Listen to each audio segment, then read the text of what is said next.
Big boss season 6ന്റെ എവിക്ഷനുമായി ബന്ധപ്പെട്ട് ഒരു promo video വന്നിട്ടുണ്ട്. റിസൾട്ട് പെൻഡിംഗ് ആയി ഇന്നലെ കാണിച്ച ആൾക്കാരോട് എഴുന്നേറ്റ് നിൽക്കാൻ പറയുന്നു. അത് കഴിഞ്ഞ് ഓരോരുത്തരോടും ടേബിളിൽ വെച്ചിരിക്കുന്ന പൂക്കളിൽ നിങ്ങൾക്ക് ഇഷ്ടമുള്ള പൂക്കൾ തിരഞ്ഞെടുക്കാൻ ബിഗ് ബോസ് പറയുന്നു.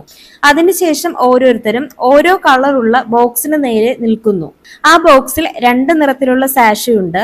ഇതിൽ പച്ച നിറത്തിലുള്ള സാഷ ലഭിക്കുന്നവർ സേവ്ഡ് ആയിരിക്കും. ചുവന്ന നിറത്തിലുള്ള സാഷ ലഭിക്കുന്ന വ്യക്തി എല്ലാവരോടും യാത്ര പറഞ്ഞ് പുറത്തേക്ക് വരാമെന്ന് ബിഗ് ബോസ് പറയുന്നു. അപ്പോ ഈ ഒരു പ്രൊമോയിൽ കാണിക്കുന്നത് ജാസ്മിൻ, അഭിഷേക്, അതുപോലെ ശ്രീതു, സായി ഒക്കെ സേവ്ഡ് ആയിട്ടാണ്.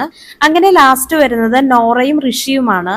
അതേസമയം നോറ പുറത്തു പോകില്ല, സീക്രട്ട് റൂമിലായിരിക്കും എന്ന തരത്തിലുള്ള വാർത്തകളൊക്കെ വരുന്നുണ്ട്. നിലവിലുള്ള മത്സരാർത്ഥികളിൽ ഏറ്റവും കുറവ് വോട്ടുള്ളത് നോറക്കാണ്.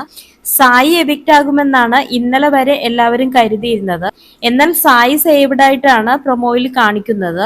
ഇനിയിപ്പോ എവിക്റ്റ് ആയിട്ട് സീക്രട്ട് റൂമിൽ കൊണ്ടുപോയതിനു ശേഷം പിന്നെ തിരിച്ച് ഹൗസിലേക്ക് കൊണ്ടുവരുമോ എന്നും അറിയില്ല. എവിക്ഷനുമായി ബന്ധപ്പെട്ട കൂടുതൽ വാർത്തകൾ എപ്പിസോഡ് കണ്ടതിന് ശേഷം ഈ ചാനലിൽ അപ്ഡേറ്റ് ചെയ്യുന്നതാണ്.